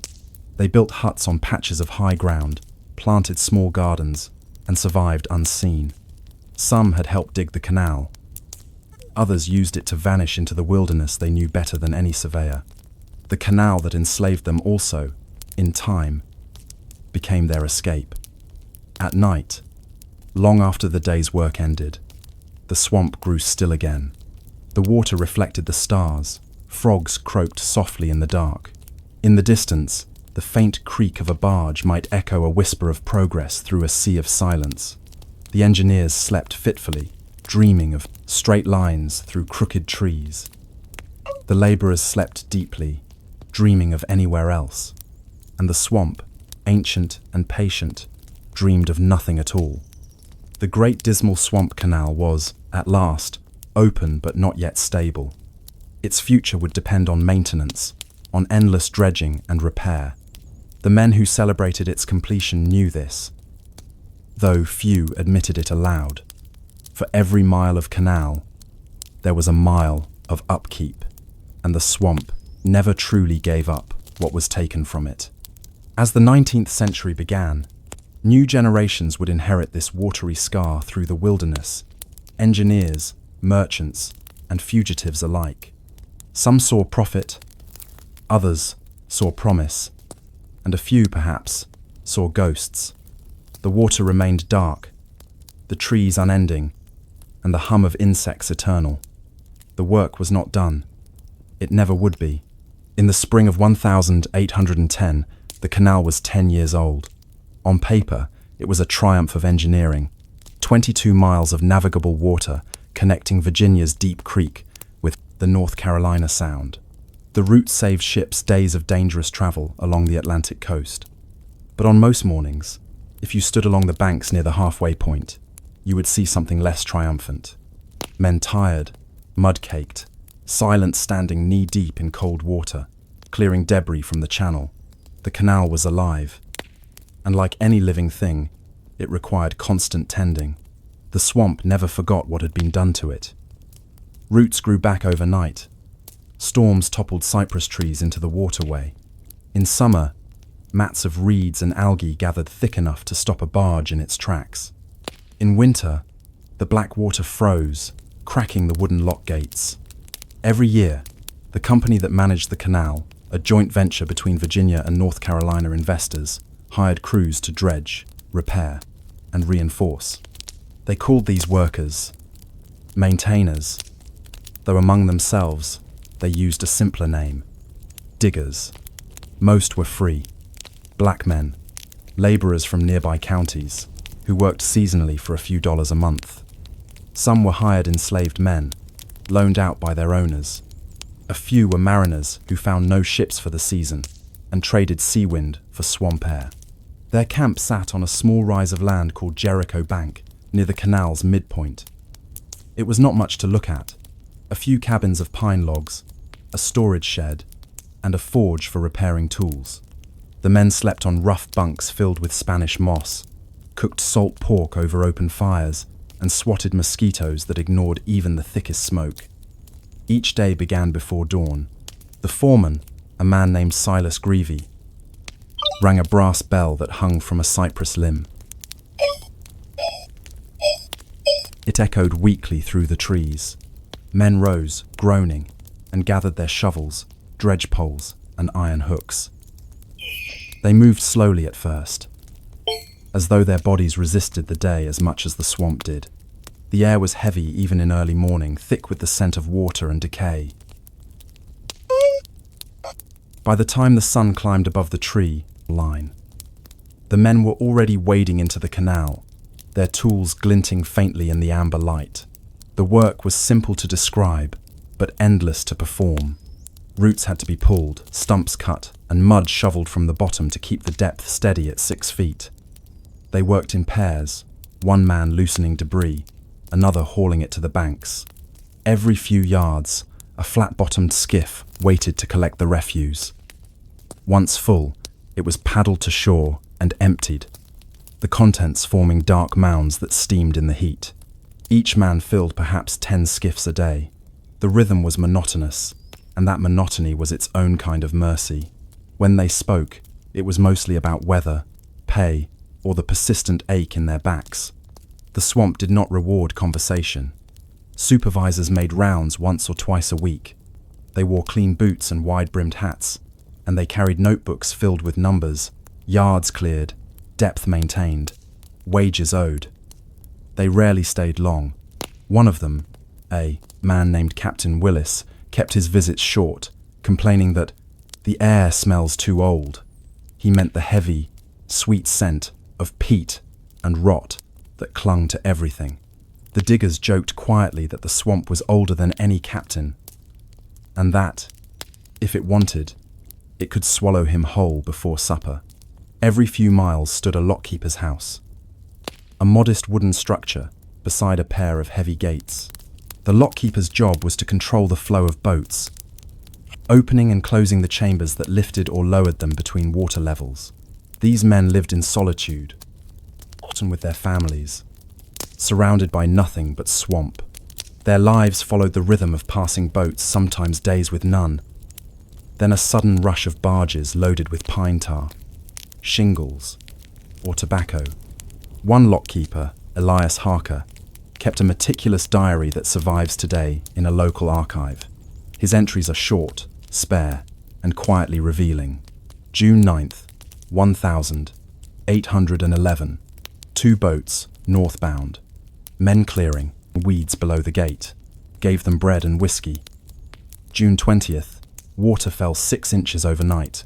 Sent word to Deep Creek for reinforcements. July 3rd.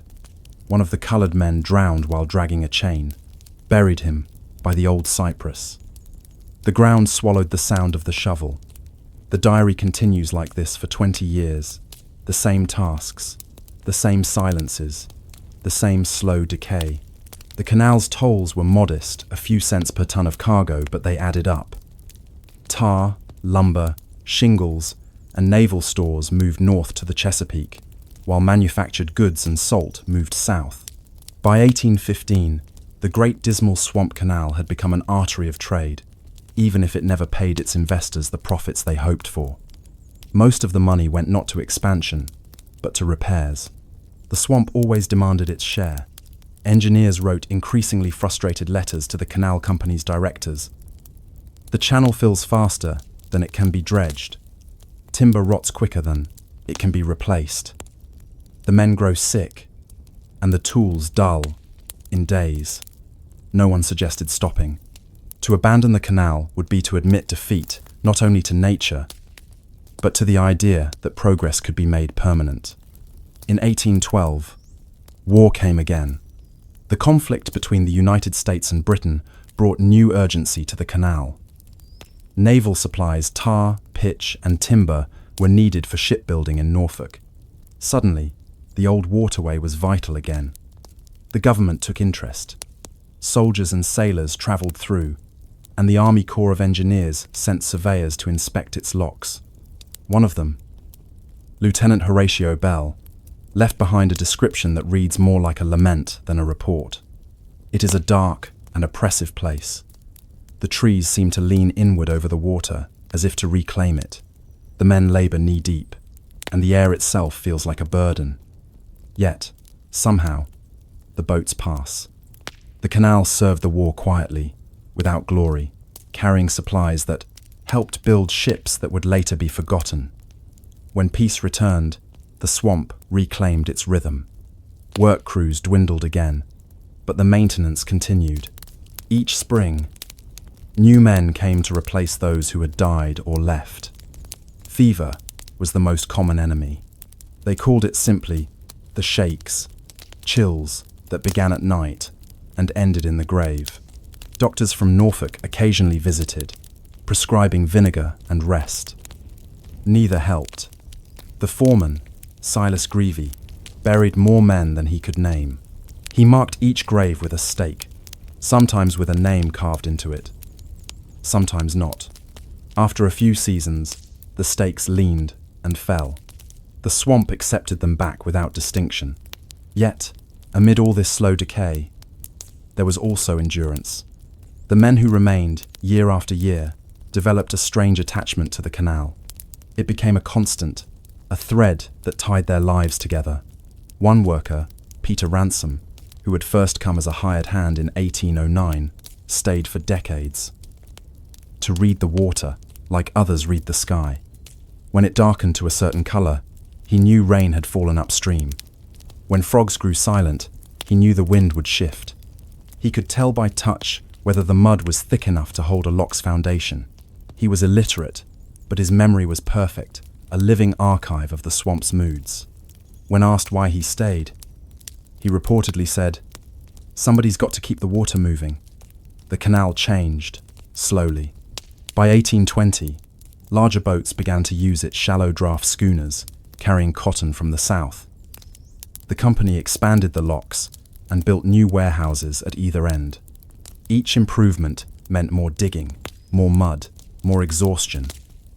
But to the men who lived there, the swamp remained unchanged. The mist still hung low each morning. The hum of insects still filled the air. The same cypress trees still leaned inward, as though curious about the persistence of the small creatures hacking at their roots. Travelers who passed through wrote mixed impressions. Some described the canal as a marvel, a slender mirror through the forest. Others called it dreadful, a black ribbon of silence. One English visitor, in 1818, wrote, "It is difficult to believe that human hands made this place, for it seems more natural than nature itself." He was half right. The canal was both human and elemental. Order imposed on chaos, but never quite defeating it. By then, whispers had begun to circulate about runaways, escaped slaves who used the swamp as refuge.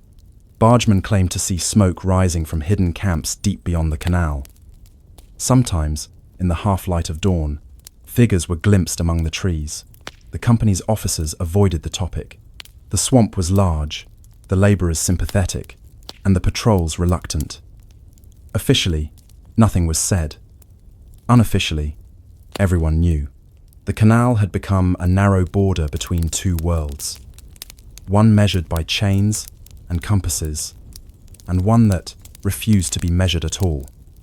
In time, the canal workers learned to sense when a runaway was near.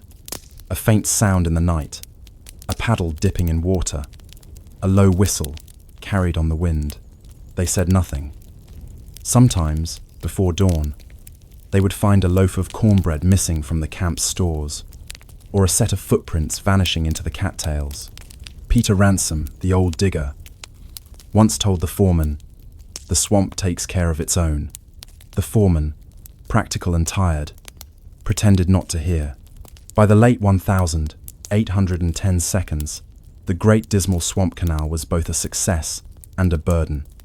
It functioned, it carried goods, it also consumed every bit of profit in its upkeep. Still, the directors in Norfolk congratulated themselves. The ledger showed movement, and movement, to them, meant life. But down in the swamp, where the water whispered and the air grew thick, life meant something else. It meant continuing, even when there was no reason to. It meant showing up each morning, stepping into the same cold water and shoveling the same mud. The engineers called it maintenance. The men called it survival. And through all those quiet years, the canal endured not through brilliance or luck, but through stubborn repetition. Each day's work erased the decay of the day before. Each stroke of the shovel kept the water moving. The swamp sighed, and the men sighed back, and somewhere between them, the canal persisted. But the story of the Great Dismal Swamp Canal does not end there. By the 1820 seconds, steam power was rising, industry spreading, and the quiet waterway was about to face a new kind of pressure, not from roots or rot, but from time itself. The canal that defied nature would soon have to compete with the machines of progress. Would it survive the century it had helped begin? By the year 1830, the canal had grown quiet again. The world beyond it was changing faster than the swamp could comprehend. Railroads were appearing strange, iron roads that cut through the countryside, carrying goods faster than any barge. The canal, once called a marvel, now seemed slow and old-fashioned, yet it endured. It always did. Ships still passed flatboats carrying shingles, casks of tar, barrels of fish, and, Occasionally, passengers who wanted to see what they had heard described as America's strangest waterway. They paid a few cents for the privilege of moving through a corridor of dark trees and endless stillness. Travelers wrote about the silence most of all.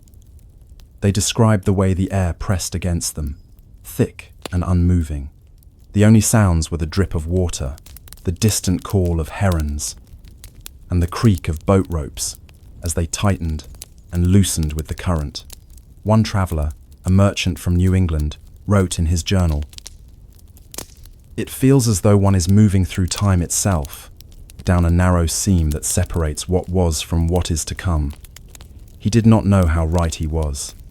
The 1,830 seconds brought the steam dredge, a small but powerful machine that could scoop mud and weeds faster than any human crew.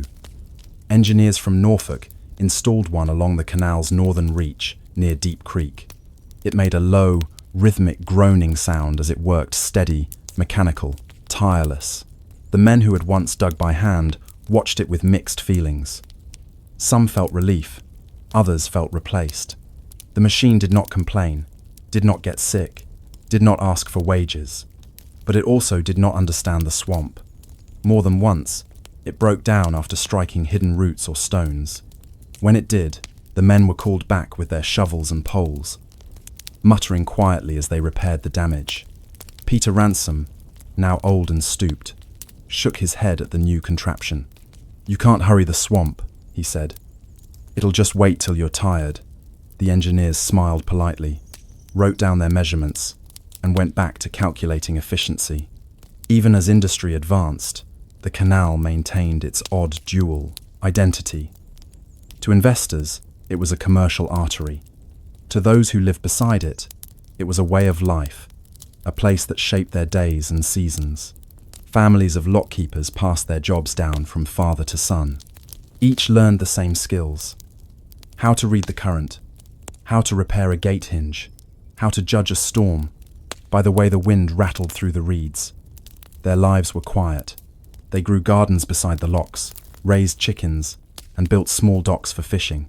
Travelers often described their hospitality: a mug of cider, a slice of cornbread, and a few minutes of conversation before the next gate opened.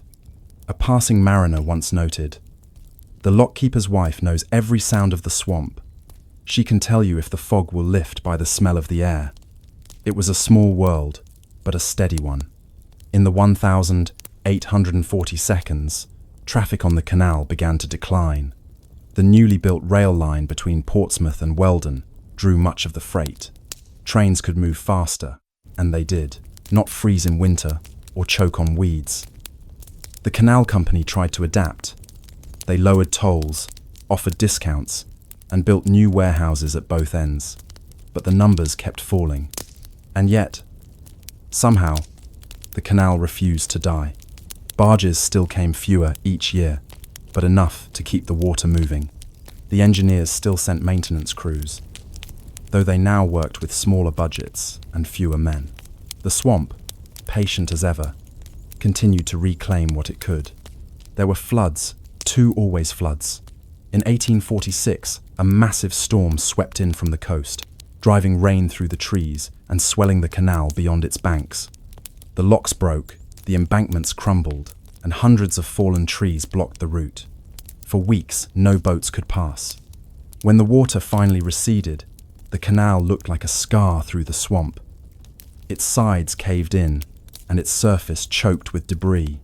The company debated whether to abandon it entirely, but the local farmers and millers protested. They needed the canal for shipping their goods. So once again, men returned to dig. They worked for months in the heat and mud, their tools sinking into the same black soil that had swallowed so many before. By winter, the canal was open again, narrower, slower, but alive.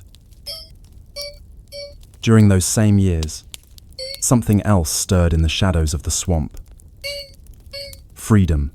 By the 1,850 seconds, the Great Dismal Swamp had become one of the most important sanctuaries for runaway slaves in the American South. Whole communities called maroon settlements were hidden deep within the swamp's interior, invisible to outsiders. These men and women lived on small islands of dry ground, hunting, fishing, and planting small gardens. They built cabins of cypress wood and gathered rainwater in hollowed logs. Some had lived there for years, even decades. The canal, running like a thin vein along the swamp's edge, became both a boundary and a lifeline. Bargemen, sympathetic to their cause, sometimes left supplies, hidden under overhanging roots or inside hollow trees. There are stories half remembered, half true, of secret signals exchanged at night. A lantern swung twice, a low whistle carried over still water. No record shows how many escaped this way. But in the silence of the swamp, freedom moved quietly alongside commerce. Then came the Civil War. In 1862, Union forces occupied Norfolk and the surrounding region. The canal suddenly became a strategic route again, a backwater supply line for troops and materials. Engineers repaired the locks, soldiers guarded the crossings, and the old waterway hummed with life once more. But the swamp did not care who marched above it. Blue or grey, army or empire, it swallowed them all the same. When the war ended, the canal fell silent again. The world outside rebuilt itself with iron and smoke, while inside the swamp, life went on as it always had, damp, slow, unchanging. After the war, the canal company reorganized. They dredged deeper, installed new gates, and widened the channel for larger steam-powered vessels. For a while, it worked. By the 1880 seconds, traffic had risen again, mostly small steamers carrying lumber and fish. Tourists began to appear too. Writers and painters came to see the famous swamp of legend, the haunted wilderness that had inspired Harriet Beecher Stowe and Edgar Allan Poe. They took boats through the canal, sketching its dark reflections and describing it in florid prose. One wrote, "The water is so still, it seems not to flow at all, yet you feel yourself moving slowly, inevitably through a dream made of trees." But behind the romance was a simple fact. The canal was still just a ditch carved by human hands, demanding endless care and giving little in return. By the turn of the 20th century, the canal's time had passed. Railroads and highways now carried almost all goods between Virginia and North Carolina. The company that had built the canal more than a century earlier filed for bankruptcy. For years afterward, the waterway sat neglected. The locks sagged, the banks eroded. The once steady hum of work disappeared, replaced by the quiet sounds of frogs, wind, and water. Nature, after a century of resistance, began to close the wound. Cypress and gum trees leaned over the water. Vines crept down the walls of the old lock houses. Fish returned in greater numbers. The swamp was healing itself, slowly erasing the human line that had cut through it. But even in decline, the canal refused complete silence. In 1929, the US government purchased it, recognizing its potential for small boat navigation. The Army Corps of Engineers took control, dredged it once more, and declared it part of the Intracoastal Waterway, a continuous route stretching from Boston to Florida. It was an odd twist of fate. The canal that began as a local project for moving tar and timber had become part of a national artery. Yet it remained what it had always been: narrow, slow, and indifferent to urgency. Today, the Great Dismal Swamp Canal still exists. You can paddle it in a kayak or motor through in a small boat. You'll see the same black water, the same leaning cypress trees, and perhaps, if you listen closely, the faint echo of shovels in the mud. There are markers now, small plaques, describing the canal's history. They mention the engineers, the merchants, and the investors. But they say little about the men who dug it, or the ones who kept it alive through rain and fever. Their names have mostly disappeared, lost in the water that still flows quietly southward. In the end, the Great Dismal Swamp Canal stands as one of the quietest triumphs in American history. It was never glorious, never rich, never famous, but it endured. It connected two worlds and held its place between nature and industry for over 2 centuries. And maybe that's the true measure of its success. Not the money it made, or the miles it shortened, but the sheer persistence of it all. The endless, repetitive labor that kept the water moving year after year, long after the world had stopped noticing. The swamp is still there, the canal is still there, and somewhere beneath the dark water, the old tools of the diggers still lie buried, rusted into the soil they once defied. So the story of the Great Dismal Swamp Canal ends not with collapse or conquest, but with stillness. It remains half natural, half human, alive in a way that only forgotten things can be. And if you listen, very late at night, when the wind drifts through the trees and the frogs fall silent, you might hear the faint sound of water moving through mud, steady, patient, eternal. If you travel through the English county of Cheshire today, you might notice a faint tang in the air, something sharp and mineral, like the scent of an old sea trapped in stone. The locals will tell you it's the salt. It has been there for centuries, sleeping beneath fields of grass and clay. This story begins not with war or empire, but with water. Very old water. Millions of years ago, before there was an England, the region that is now Cheshire was covered by a shallow inland sea.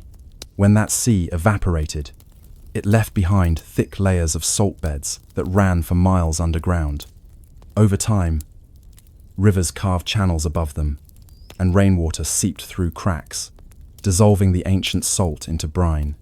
By the time of the Romans, people were already collecting that brine, boiling it, and storing the salt in clay pots.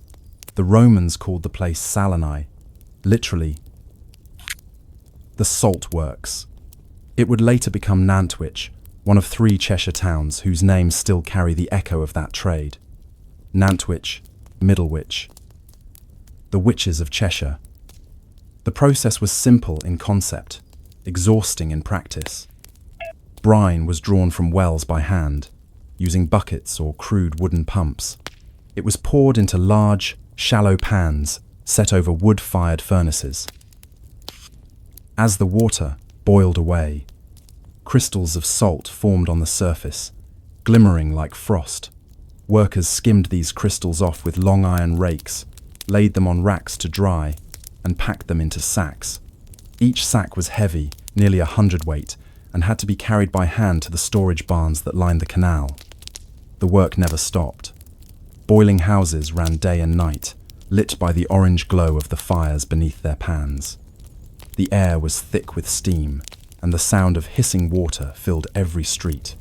In winter, the steam condensed on the rafters, dripping constantly onto the men below.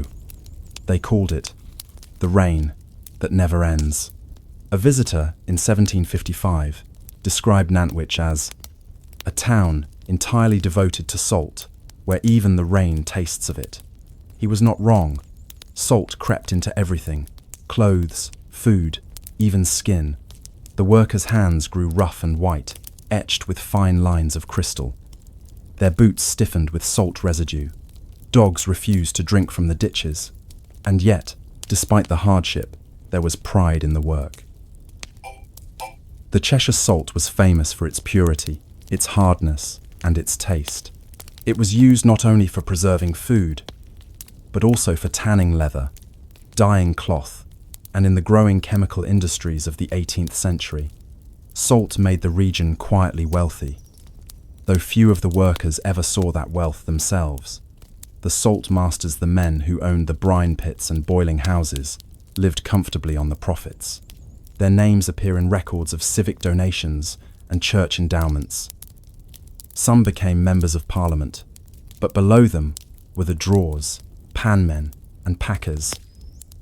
Men and women whose lives revolved around the constant rhythm of boiling, raking, and bagging. They worked 12-hour shifts, often 6 days a week.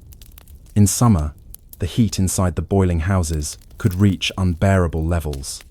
The furnaces glowed red, and the air shimmered like desert sand. Workers wrapped their faces in cloth to keep from inhaling the salt, dust. The women, who often worked alongside the men, earned less and were tasked with cleaning the pans and carrying the finished salt to market. Their backs bent from the weight of the sacks, their clothes stiffened into crusted armor. The youngest workers were often children apprentices who began at 8 or 9, hauling firewood and water for the boilers. No one thought of it as cruel. It was simply what life required. Yet there was beauty here too, if one knew where to look.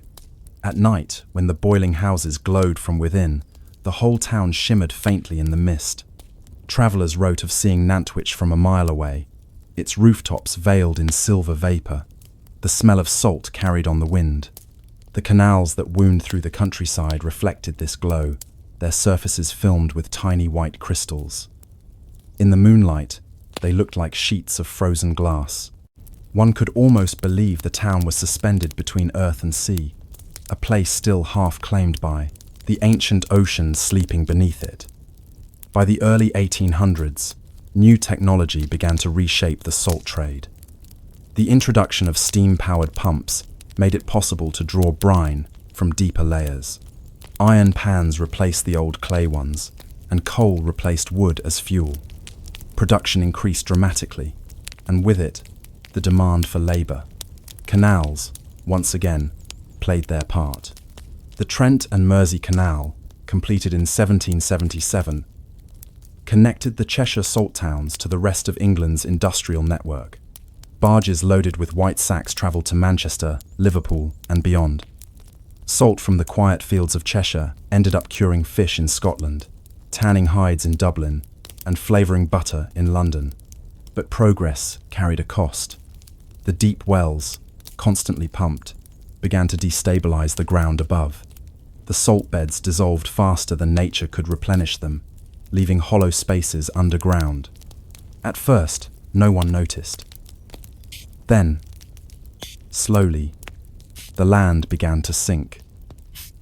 The first recorded collapse occurred in 1806, when a barn near Northwich suddenly dropped several feet overnight. A few years later, whole sections of road began to buckle. Trees leaned at strange angles, and houses cracked along their foundations. Locals called these sudden depressions subsidence pits. They looked like small ponds, often filled with brine and ringed by reeds. By the mid-19th century, there were hundreds of them. Some were shallow and still, others were deep and treacherous. Cows sometimes wandered into them and disappeared. Engineers tried to stabilize the ground with wooden beams and gravel, but the problem only grew. It was the price of drawing wealth from beneath one's feet. And yet, the work continued.